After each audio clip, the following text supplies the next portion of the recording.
Hello, everyone. Welcome to Constellation Conversations with Rowland Smith and me, Nicola Dunn. Today, we're going to talk about what is a constellation.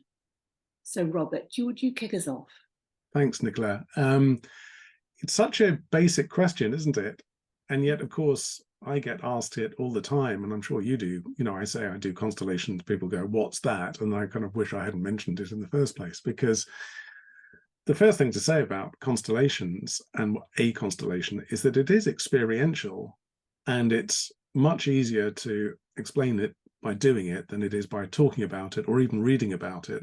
People often ask me for things to read on constellations, and to be honest, I always struggle to find something that will really help. But with those caveats to one side, let me have a go. And how I normally answer the question is just very empirically. So instead of saying, oh, it's an exploration of the field or it's a way of manifesting inner dynamics, I tell them what happens in a workshop. That's my way of doing it. So I'll start with that, and then maybe we can broaden out. Yeah. What happens in a constellation workshop? A group of people gather. Normally they sit in a circle. The constellation workshops that you and I run, Nicola, normally have about a dozen or so people. I tend to limit mine to 15, actually. I find that's the best maximum good working number. I have done much bigger ones, but anyway. You tend to sit in a circle, and the first constellation begins when what we call a seeker or an issue holder identifies themselves and says they're ready to have a look at their question or issue or problem. They come and sit next to me if I'm the constellator or facilitator, or you Nicola, usually on the right-hand side, and we can talk about all these choices in some detail, the kind of technology of running a constellation. And they will briefly describe the issue that they are arriving with, and it could be pretty much anything. I mean, I'm sure you've seen all sorts of things. I've seen very expectable things like, you know, I want a relationship but can't find somebody, to really pretty odd ones, like I've got a phobia of my cat. You know, I've had a huge range, and I'm sure you've had a huge range. And a conversation begins between the two of us, observed by the other people in the room who remain silent. And that conversation is a bit different from a psychotherapy conversation, because it's seeking mainly to ascertain a few facts and not let the client go too far into their own theories or interpretations or projections about that situation. We'll say more about this opening dialogue maybe in another session, Nicola, and we've talked also a bit about the first words that a client says. But from that opening conversation, sometimes it's a combination of the client and the facilitator, sometimes it's one of them, selects people from around the group to represent different aspects of the issue. So I'd like to be in a relationship but can't find a partner. Okay, let's have somebody to represent you, somebody to represent maybe an ex-partner if there's some unfinished business there, and maybe somebody to represent a potential appropriate new partner. Those people who are selected stand up. They are invited to stand wherever feels right for them, or they're placed into position by the issue holder. And this is when the constellation part of the constellation is supposed to begin. Again, there are complexities around that. And those people are then immediately in a position of being able to report on the data that comes to them standing in that setup. And that is what a constellation is in its most pared back form. What we do as constellators then is seek to find new constellations or configurations which will help the client in some way. So if there's a hidden blockage at the moment, for example, there is unfinished business with the ex-partner, and that's what's getting in the way of them being able to move on to a new one, that will come to light, and we'll find ways of untangling or disentangling from that prior relationship in order to help the representatives assume a different relation to one another that in turn will help the issue holder have a picture, an outer picture that they can internalize of how things might flow a bit better for them back in the real world. So that's my first go at that, Nicola. Wonderful.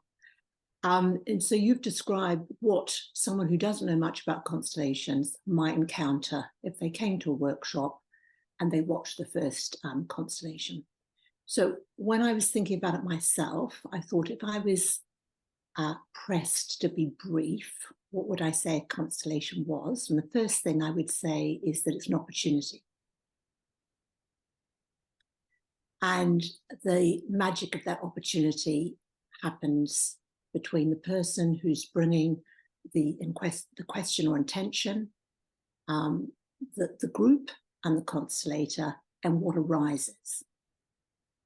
So often, I think one of the first things that people often have to explain, don't they, when someone's asked what is a constellation, is to say that it's not about astronomy or astrology.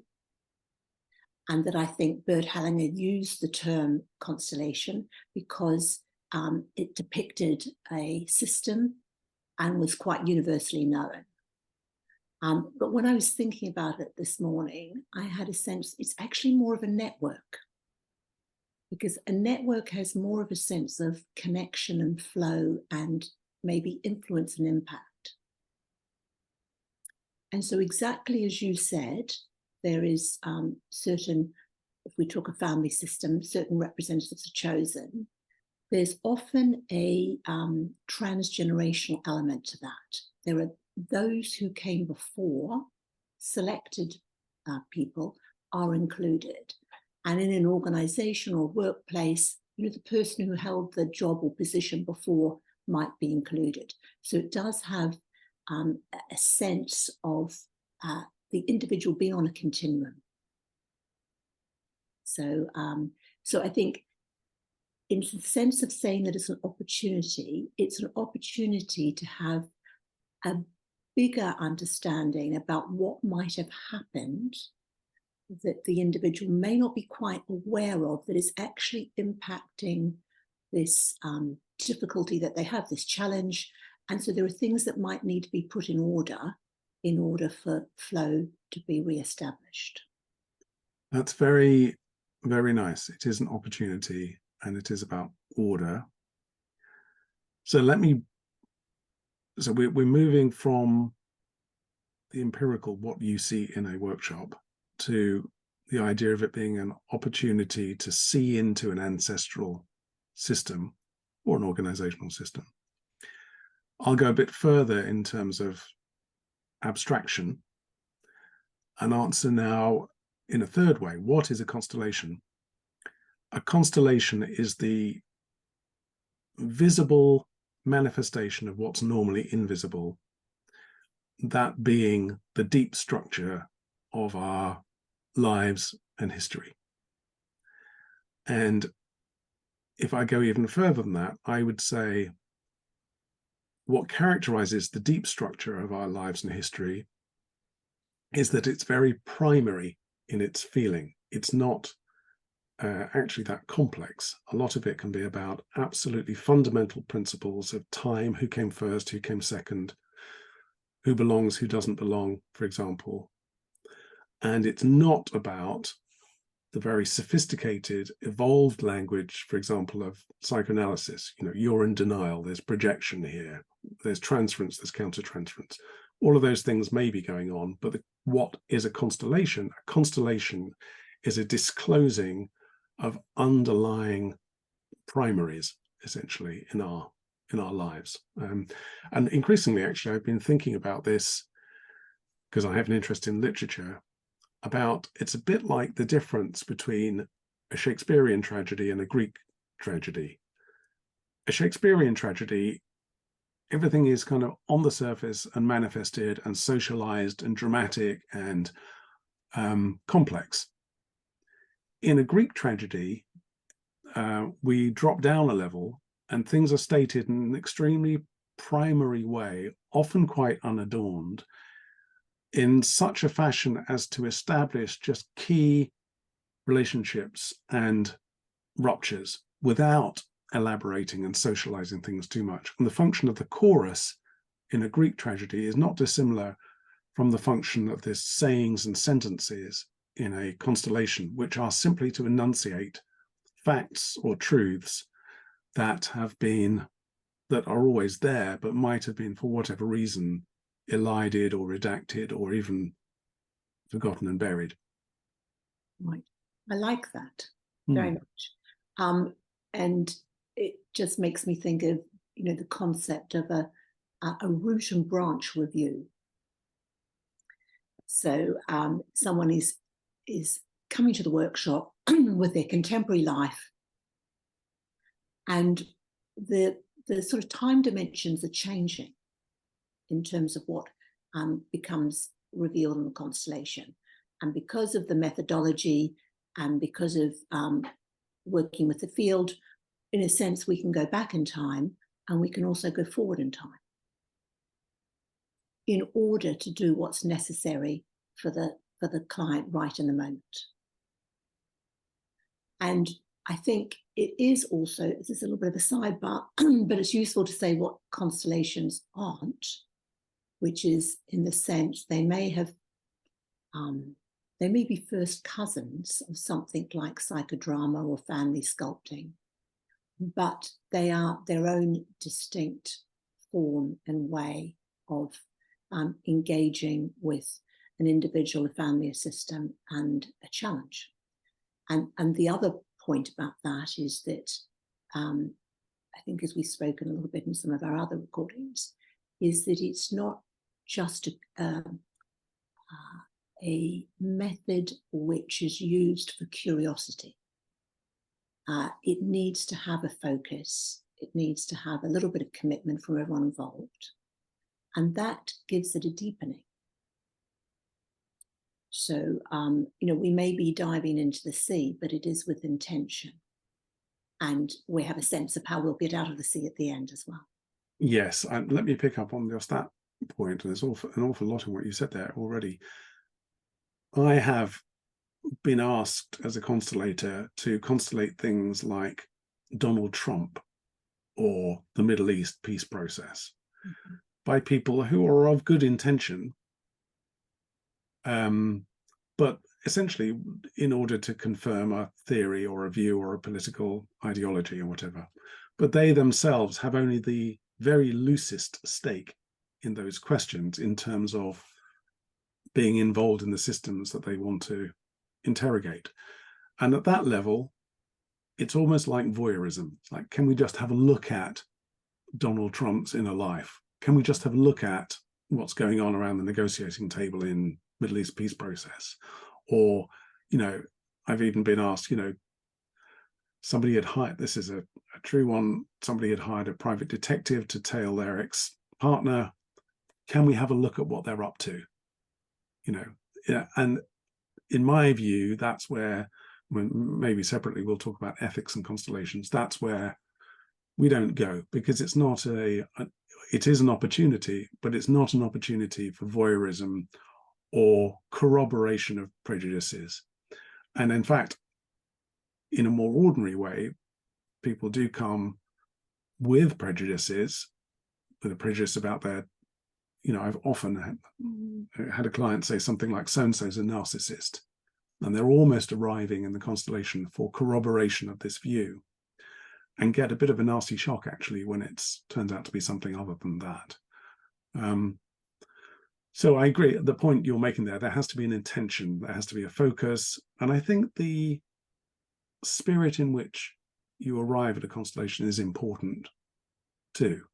It has to be not exactly sober and somber, but I think there has to be a seriousness of intent there. Absolutely. And I think, as you're saying, the present you receive may be unexpected. Yeah, exactly. Yeah.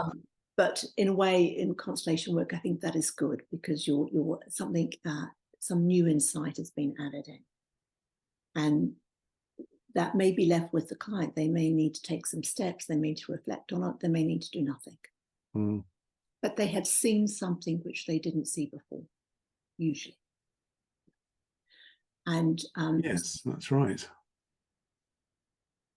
Yeah, or they're seeing something that they had seen before, but had preferred to look away from, or had obscured, yes. or had been obscured. Yeah. And just to say on that note, just a case that I had that was a little bit similar to what you're talking about, where someone came where they'd had a relationship, I think, with someone who had, and then that had ended, and then the person had become a stalker. Mm. And so the work that we did was really why systemically has this person ended up having someone who is stalking them through their life and career. Mm. And we did a constellation piece, and then within a couple of days that was resolved. I mean, we can't always guarantee that kind of resolution, but I think what you're indicating is that it's not looking really often sometimes forward into the problem, it's looking backwards into the what might be put in the right place or in good order, in order that this doesn't need to happen in the current moment. Mm. Very good. You also said, what is constellations not? And that, I think that's a helpful thing. You talked about being, first cousins of sculpting and so on. I think it's probably worth saying, or maybe even asking, constellations, is it therapy? And I'd be interested in your answer to this, Nicola, but my answer to this is it's not therapy as you know it. In other words, it's not pitching up and sitting on a chair with a professional and talking through your problems for 50 minutes. It might have elements of that, but very few. Because actually the talking element of therapy can end up being, if I was taking the kind of strict view of a constellator, the risk in therapy is that you remain trapped in the problem, essentially. And in constellations, we're really trying to get out of the narration of the problem and kind of shifting the emphasis from the client's version of things to the purer version of things that they're not influencing. And that's pretty extraordinary, that we're getting our information not from the person who's got the problem. That's quite something. So that is not therapy for sure. I mean, I don't know what that necessarily is. It's a form of data transmission or information sharing. It's not therapy. It might be therapeutic in the sense that the client will nearly always have insight into their lives.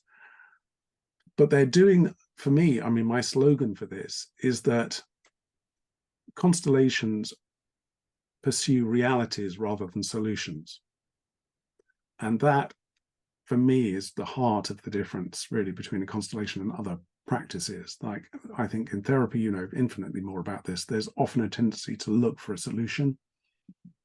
Certainly there is in the world I know a bit more about, coaching and consultancy. Let's find the solution. Whereas in my view, realities are the solution. So let's just focus on the realities here and then let things flow from those. So I would agree with you. You have taken my words. It's not therapy, but it may well be therapeutic. Mm. And we would hope it to be. I would say it's a little bit closer to a brief therapy model. And the brief therapy model, the focus would be on the solution, definitely not on the problem. So I think we might align there where we spend less time on the problem or challenge. And the solution is something that the client enacts themselves, or the issue holder or seeker. They enact that. But what, in terms of reality, they are able to see something that they haven't seen before.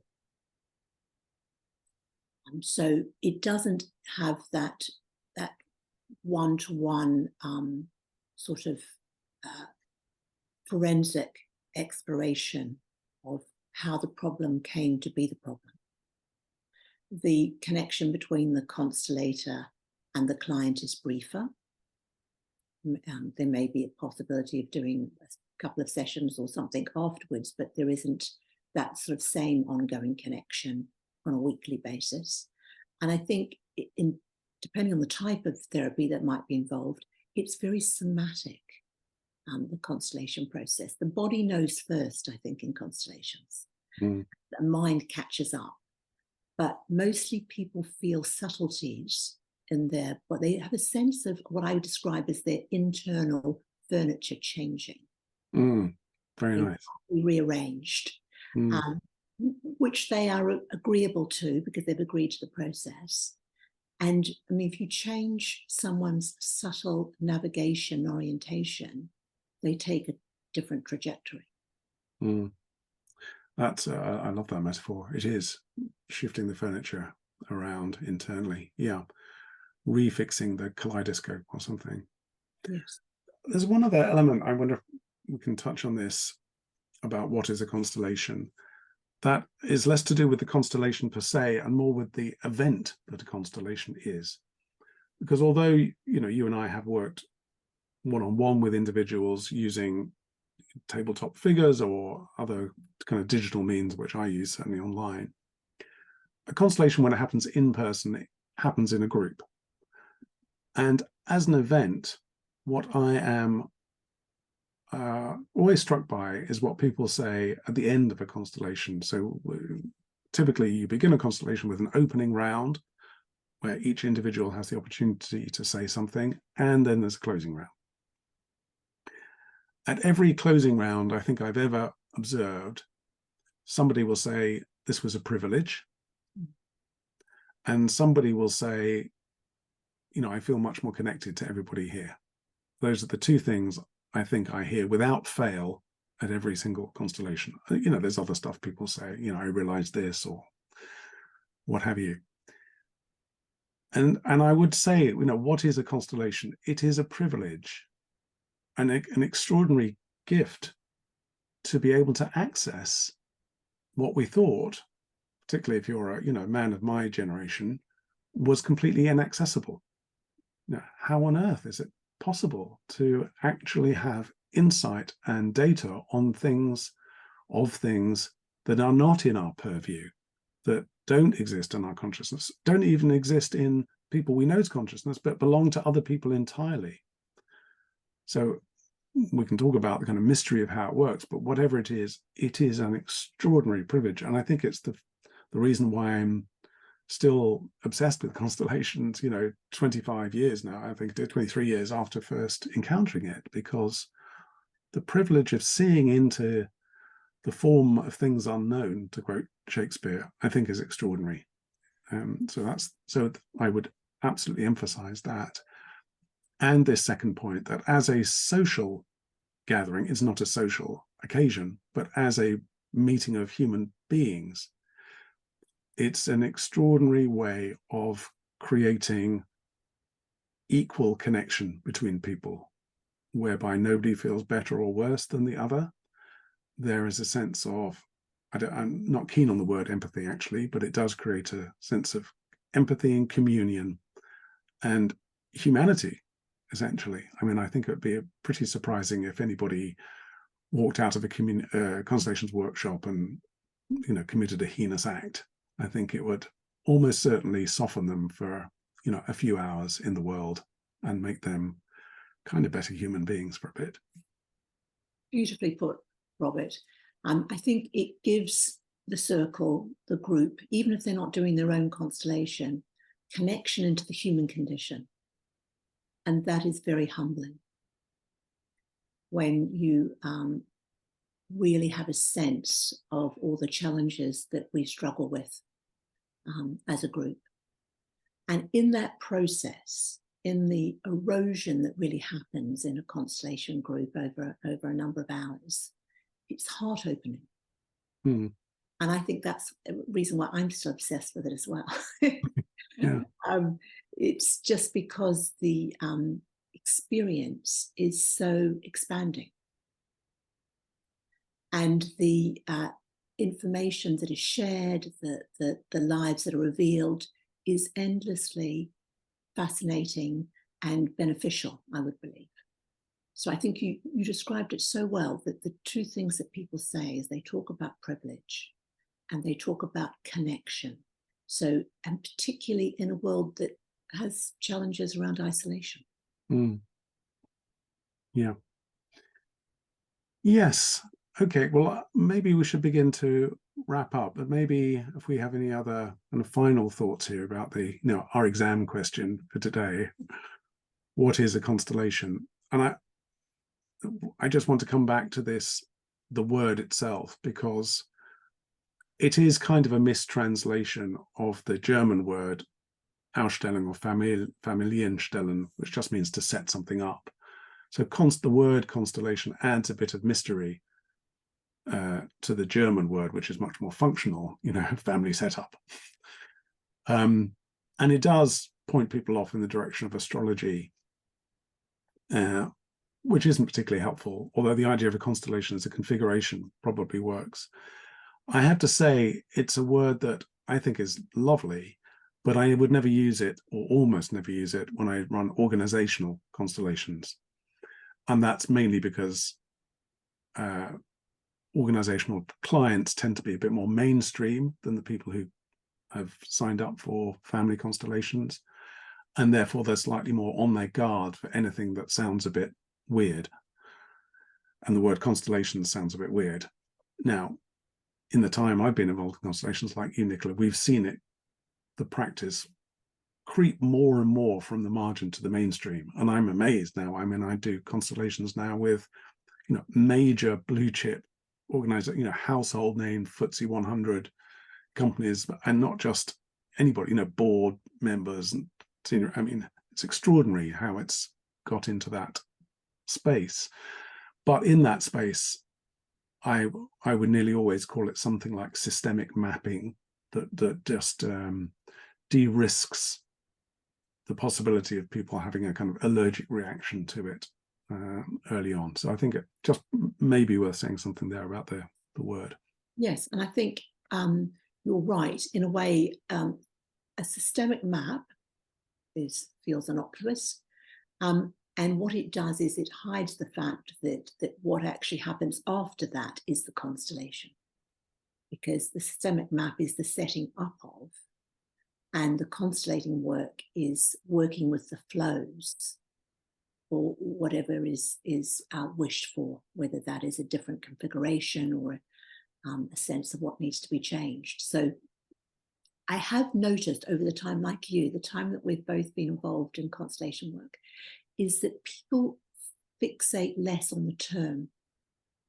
And even in some countries, it's called FC. As though everyone knows what that means. So it just seems easier. I think the more that we become comfortable with what it is, what is also unexplainable about it, the mystery element, then the more likely that those that come in contact with us will just accept it. They'll accept the term, not, as you said, perhaps think it's to do with the configuration of the stars, but it's actually something about the here and now. Yeah, very well said. Lovely. Shall we leave it there for today, Nicola? We will. Thank you. Well, pleasure talking to you again. If you'd like to follow up with us, we both have websites where you can find out about our constellations practice. Nicola's website, and we'll put this on the slide as well at the end, is Nicola Dunn, the two N's, nicoladunnconstellations.com. So Nicola Dunn Constellations, all one word. And my website is my name, Robert Rowland Smith, all one word, .com. So check us out on there, and we look forward to seeing you next time. Thank you again, Nicola. Look forward to the next conversation.